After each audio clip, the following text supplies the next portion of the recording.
icya kabiri iyo dusoma mu gitabo cy'abami ba kabiri kabiri vensi ya mbere ukageza kuri 12 twasanga amakuru ya Eliya ukuntu yazamuwe mu igare n'ishusho y'ikanisa uko rizagenda. Ayo ni amagambo y'ihumure azahumuriza abakristo nubwo duhura n'intambara, nubwo duhura n'amapfa menshi, itorero rizagenda kurya Eliya yagiye. Nimba dusoma aya magambo ya Eliya ukuntu yazamuwe n'ishusho y'ikanisa Yesu Kristo umusaza arihamagara kandi azabaje kuzura bapfuye n'abariho bahindurwe. Imana abona tuzababona.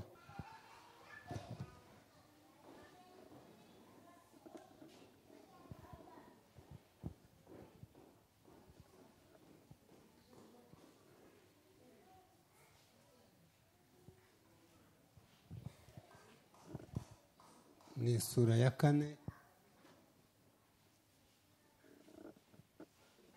turara ku ivensi ya 13 tugeze ku ivensi ya 18. Aho niho tuja kuganira amagambo twatekereje ko tuzaza kubasuramo.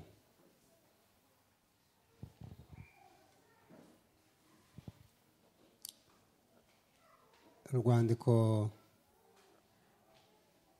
rwa mbere Paulo yandikiye Abatesalonike sura ni 4 versi ya 13, 14, 15, 16, 17, 18.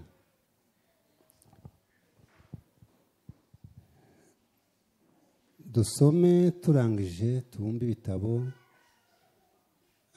twumva ijambo ry'Imana.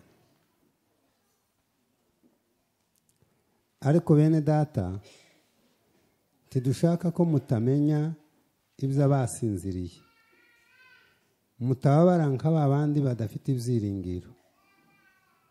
Ubwo twemeye yuko Yesu Kristo yapfuye akazuka, aba ariko twizera yuko Imana izazanana na Yesu abasinziriye muri we.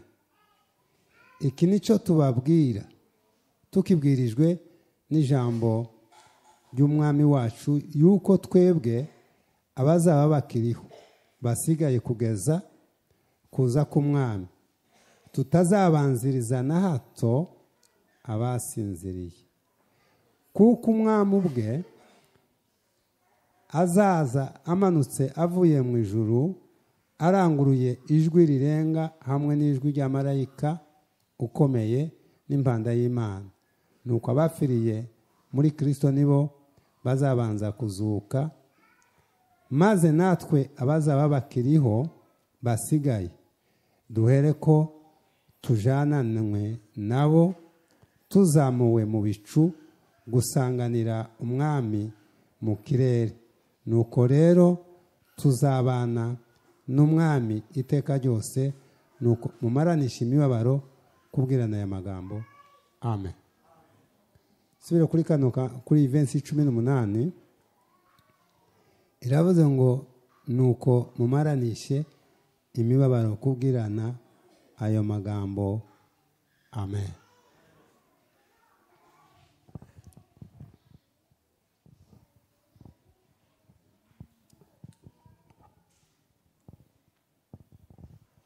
Ijambo rya mbere ndashimira Imana ise umwami wacu Yesu Kristo iduhaye kugera muri kino gitondo cy'uyu munsi. Twese tukaba mu materaniro yo guhimbaza Imana ku munsi mukuru wo kuzuka k'umwami wacu Yesu Kristo. Amen. Hariho abantu batazi akamaro k'uyu munsi. Baza bagira ngo nukuba mu materaniro bisanzwe. Uyu ni umunsi mukuru Imana yaduhaye, umunsi Yesu yazutseho. Abizera Yesu Kristo ku isi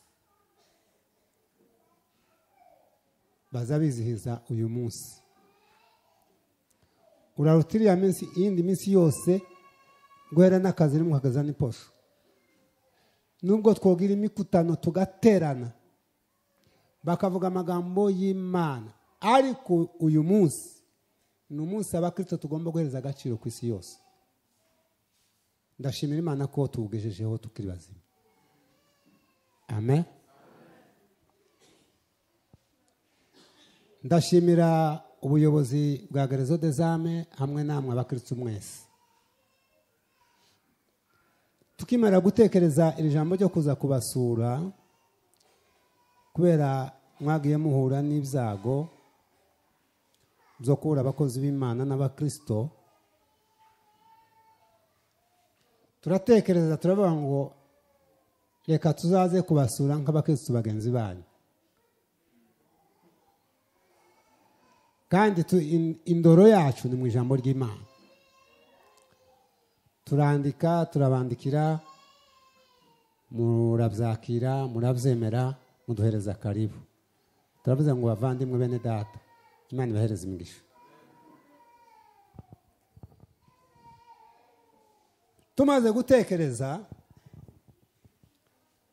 turatekereza ngo se ni iki dushobora kuvuga imbere y'amateraniro y'abera bangana gutya. Dusenga Imana. Amen. Dusenga Imana iduhereza aya magambo, ijambo rivuga ngo kugaruka kwa Yesu Kristo. Tuzaze kubasura mu ijambo rivuga ngo Yesu Kristo azagaruka. Iri jambo riraremereye, ni ijambo rinini ku bakristo bafite ibyiringiro. Ijambo rivuga ngo Yesu azagaruka aje kujana itorero. Ni ijambo umukristo wese yarakwiriye kwitaho kandi akarizirikana mu buzima bwiwe bwose bwo kubaho. Iri jambo iyo dusoma muri Bibiliya cyangwa se mu byanditswe byera, aha mu isezerano risha rigira ibitabo 27 rikagira amasura 260, ariko iri jambo rizarigenda rigaruka muri aya masura inkubwe 318. Kandi niryo jambo rikuru muri izi nzandiko zombi Paulo yandikiye Abatesalonike.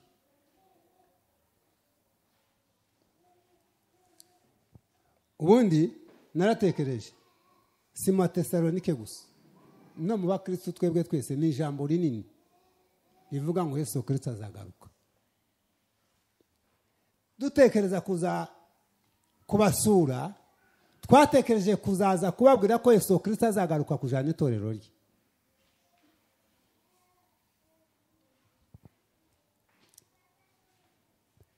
Kandi ubwo azagaruka,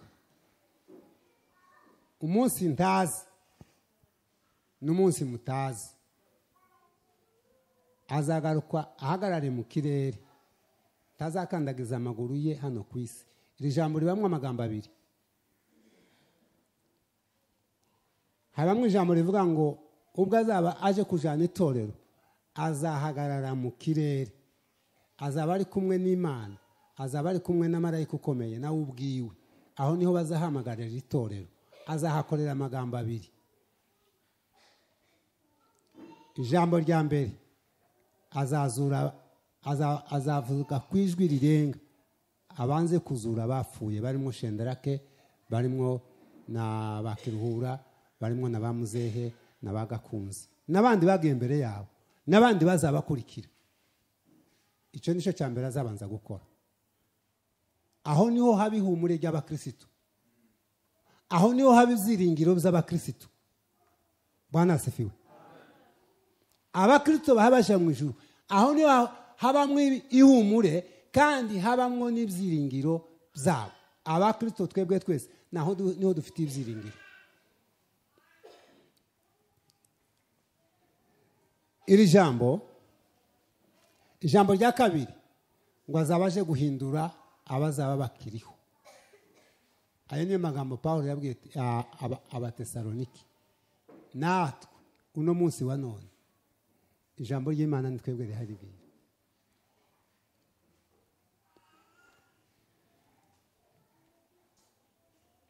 Muri iri jambo gituma ni ngombwa ko rigomba kubwirizwa abakristo, bakagigisha abakristo, bakaryumva, bakarimenya, bakarishira mu mitima yabo. Ririmo ayandi magambo abiri.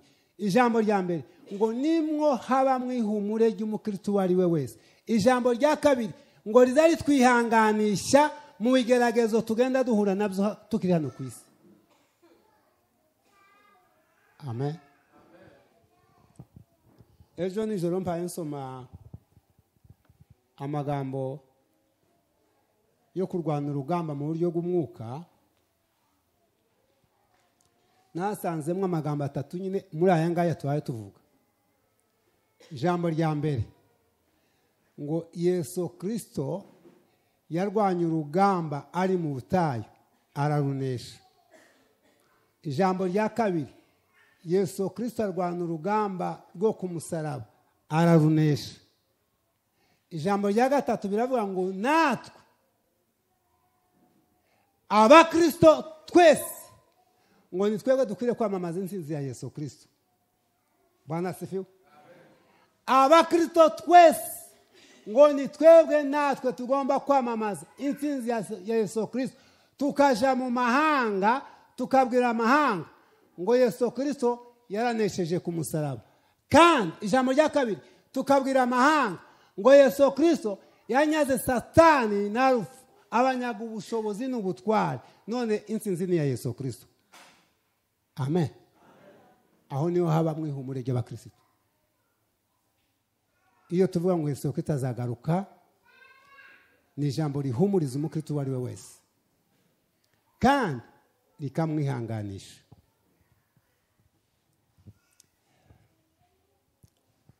Abwira Abatesalonike,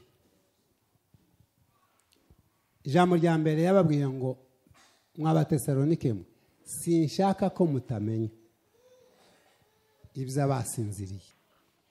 Abakristo nubwo tubabara, ariko ijambo ry'Imana riza riduhumuriza, tukongera tukagaruka tugakomeza ibyiringiro. Amen. Ijambo rya kabiri yarababwiye ngo nimba mwizera ko Yesu Kristo yapfuye agahambwa akazuka, ngo bariko mwizera yuko Imana izazanana nawe n'abari abandi bose basinziriye, barimo Pasiteri Ise wa Musore, barimo Shenderake, barimo Gakunzi, barimo Kiruhura. Nimba twizera ko apfuye bazazuka. Amen. Imana abo nabo tuzababona. Yesu Kristo azabazana kuko baramusanze. Nicyo gituma azabazana nuko bamusanze. Amen. Iyo batamusanga bivuze ngo azabazana, ariko kuko bamusanze azavuza impanda, namara kwivuza abanza bazure, namara kubazura abazana. Yesu ahimbazwe. Jambo rya gatatu riravuga ngo twebwe abazaba bakiriho, si twe tuzabanziriza abapasiteri bacu batubanjirije, ntibikunda, nibo bazabanza. Bakiruhura nibo bazobanza, barubona nibo bazabanza. Abana bacu, ababyeyi bacu, inshuti twakundaga, barya bose uzi, bagiye bizeye, nibo bazatubanziriza, si twebwe. Ni Yesu yoza ubu nyine, rugirama yoza ubu nyine, turi hano muri gerezo, si twebwe twobanziriza Kiruhura, niwe wo tubanziriza. Yesu akamuzana kuko yakoze ibikorwa byiza, kuko yizeraga Yesu umwami, kuko yamukoreye. Bwana asifiwe. Nibo bazatubanziriza. Aravuga ngo natwe abazaba bakiriho, ijambo rya Yesu ngo azaza aje kuduhindura, twe tuzumva impanda y'Imana, abakiriho tuzumva impanda y'Imana, abapfuye bazumva impanda ya Yesu Kristo. Inyigisho za Bibiliya zazivuga habe na Bibiliya niko zivuga ngo marayika ngo azagenda afata intorezi ku isi yose mu birere bine, azagenda abazamura. Agatabo kavuga ngo ni impanda y'imperuka kaza kavuga ngo abazagenda ngo nibajya baza babyiyumvamo ngo kandi ngo bazavuga ko Yesu Kristo azaza kubajana ngo nibo bagiye. Nimba uza wiyumvamo Yesu ko azaza niwe wazaza kujana. Nimba uzaba warapfuye, nimba uzaba ukiriho ukabyiyumvamo kandi ukabivuga ukabihamya, Yesu Kristo ni wewe azaza kujana, uzaba uri umugeni wa Kristo.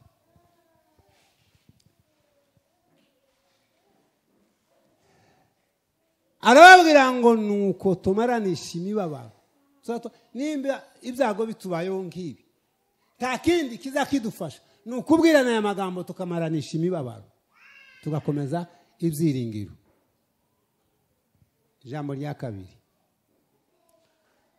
abakristo bukuri, abakristo bizera Yesu Kristo baza bagenda n'ibyiringiro by'umugisha zo kuzabona ubwiza bwa Yesu Kristo.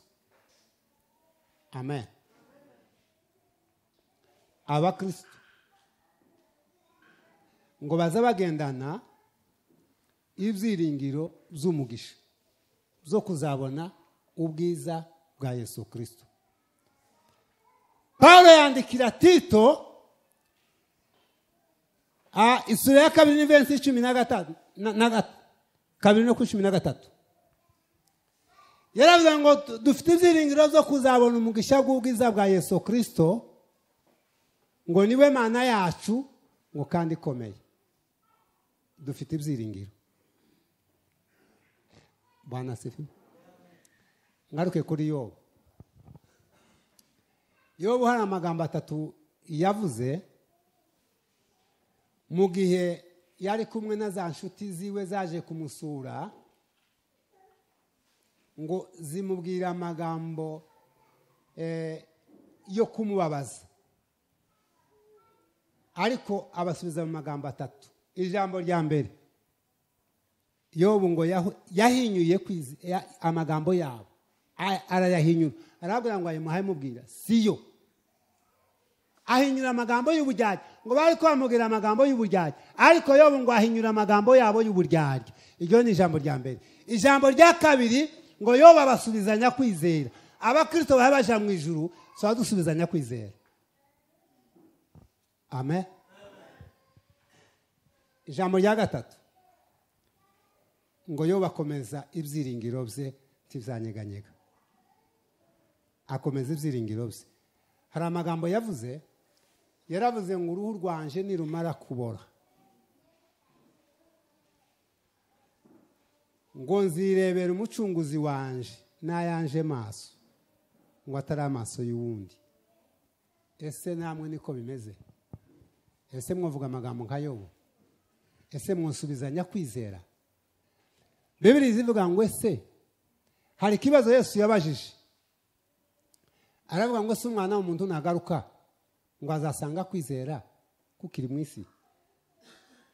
Ese uyu munsi Yesu yogaruka yosanga abakristo muri gerezo no muri sovere no muri anglikani yosanga tugifite kwizera? Ngo Yobu yamabasubizanya kwizera. Icya kabiri, ngo akomeze ibyiringiro bye kubera ibyago yahuye nabyo, ariko Yobu akomeza ibyiringiro bye. Bibiliya yavuze ngo mumaranisha imibabaro kubwirana ayo magambo. Yobu ngo yamakomeza ibyiringiro.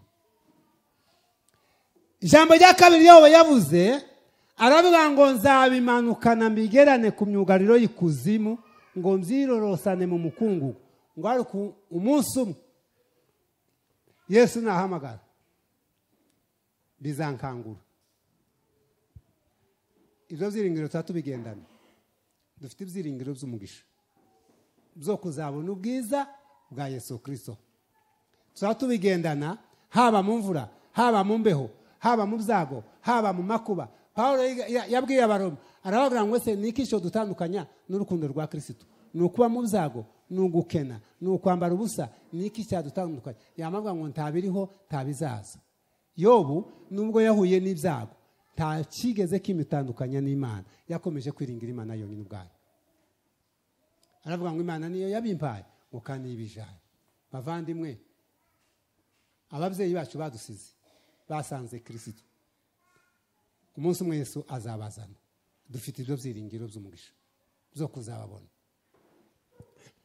muririmbyi yavuze ngo maze ababyeyi n'abana babona inshuti n'abavandimwe n'abatandukanywe n'abishwe n'urukumbuzi bazabonanira mu ijuru tahandi tuzobonanira rugirama tahandi ni mu ijuru amen ari n'amagambo y'ihumure dutekereza kuza kubasura muri gereza ngo tuze kubabwira aya magambo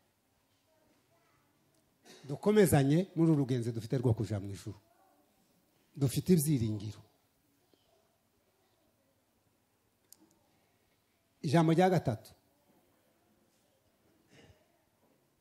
Yesu ngo azagaruka kubera ko yasize abidusezeranije dufite amasezerano ko Yesu azagaruka kandi kizamuzana n'aya magambo twaye tuvuga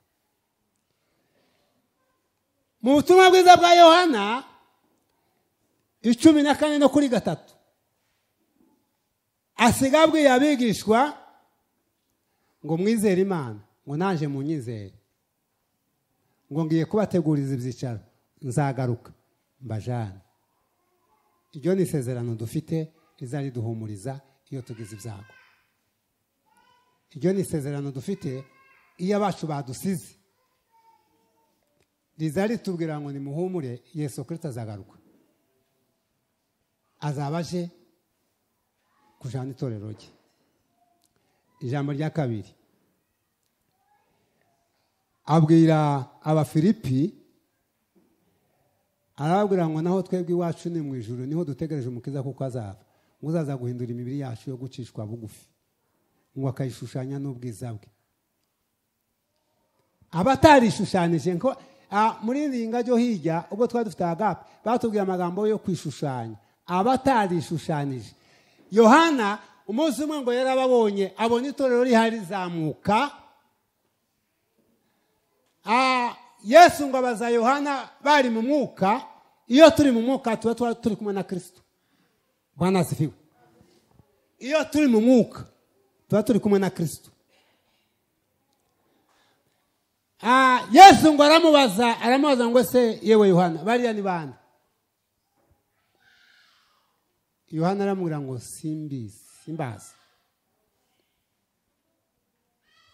ngo ni abantu umuntu atobasha guharura ngo kandi ngo bari baramesuye ibishura byabo amaraso y'umwana w'intama uwo ni umubare w'itorero yabonye Daniyeli yigeze kuvuga kuri uwo mubare iwe aravuga ngo yababonye ngo aragahumbi n'agahumbagiza sinzi abazi matematike agahumbi n'agahumbagiza nawe yafiye kugereranya gusa ariko ni umubare tutobasha guharura abakristo bazava ku isi yose hazaba harimo abasinziriye muri Kristo hazaba harimo abahinduwe agatabo kaza kavuga ngo impanda y'imperuka kazavuga ngo umubare munini w'abazagenda ngo n'abana bato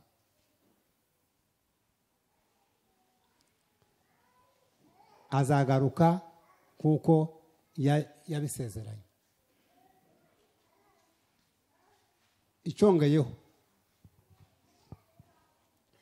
n'abamarayika ubwabo babaye abahamya bo guhamya ko Yesu Kristo azagaruka mu gitabo cy'ibyakozwe n'intumwa 1:11 ngo yabonye ngo ari kumwe n'abigishwa ngo amaze kubasezera ngo abahereza umugisha arabagasanira ngo arangire arambura amaboko arazamuka baraguma baramureba abamarayika baraza bahagarara iruhande rw'ababigishwa baravuga ntimubonye kuri yazamutse niko azagaruka uko yagiye niko azagaruka aje kujana itorero iryo ni ijambo ry'ihumure abantu bo byemera batobyemera Yesu Kristo azagaruka kujana itorero rye Bibiri zivuga ngo amaze kuryogesha amazi n'ijambo ngo azagishira rigere ngo ridafite ikizinga n'umukanyari. Kandi igihe cyo kugaruka kujana itorero kuzaba mu ibanga. Icya kabiri azarjana mu buryo bw'umwuka, ab'isi ntibazabimenya, usize gusa abizera na Kristo, kuko Bibiliya ivuga ngo intama zanje ziranze ngo nanje ndazizi. Azagaruka kubajana mu buryo bw'ibanga, azabazura mu buryo bw'ibanga. Habe n'uwa munsi yariko azamuka ntabigeze bamubona, ab'isi ntibigeze bamubona, usibye abigishwa bonyine gusa. Abamarayika baramuhamije, turabahamya itorero, turabahamya bo kugaruka kwa Yesu Kristo. Tuzabivuga no mu mahanga, tuzabivuga mu materaniro, tuzabivuga, turabahamya Yesu Kristo azagaruka. Abantu bizere bareke kwizera, ba Kristo bene data twizere ko Yesu Kristo azazura abasinziriye, bari bose badusize. Tumaranisha imibabaro yo kwigarurana amagambo yuko Yesu Kristo azagaruka. Abamarayika babaye abahamya.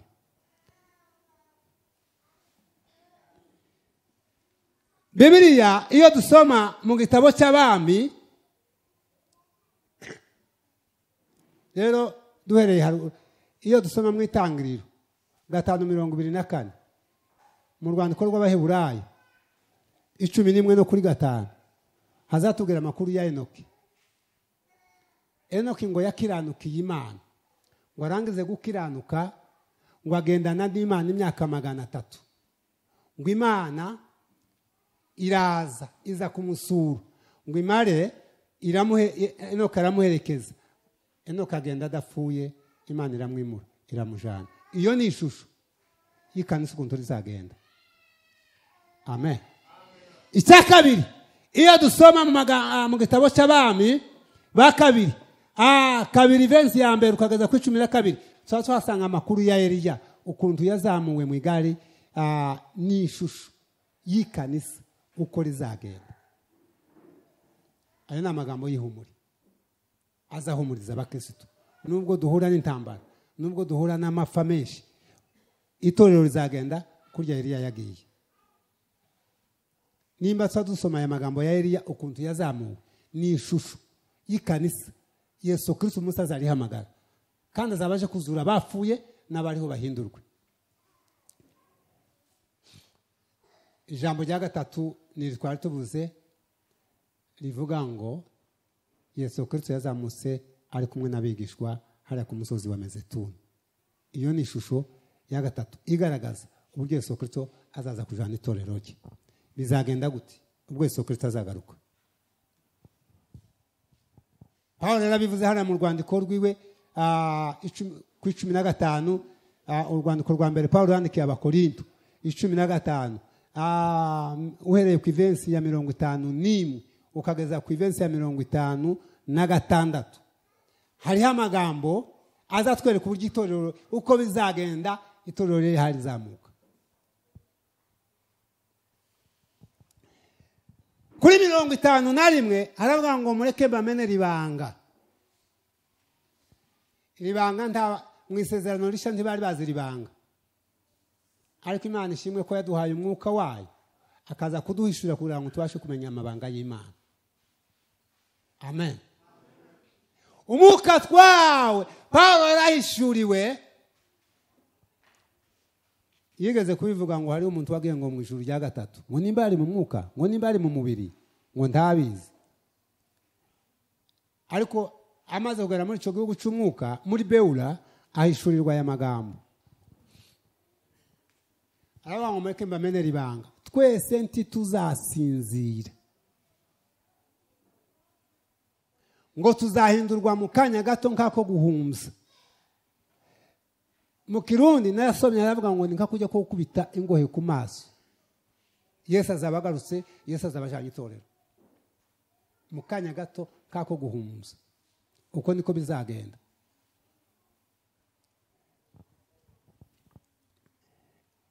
Icya kabiri aravuga ngo uyu mubiri ubora ngo numara kwambikwa kutabora, ngo n'uyu mubiri upfa ngo numara kwambikwa kudafa. ngo nibwo hazasohora rya jambo rivuga ngo urupfu rumizwe no kunesha. Uko niko bizagenda umunsi Yesu azahamagara itorero.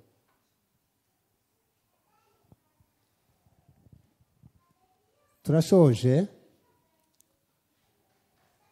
Bibiliya ivuga ngo dusoreje ku ijambo rivuga ngo mu gihe Imana yagenye, mu gihe Imana yateguye, ngo nigisohora Yesu Kristo azahamagara itorero.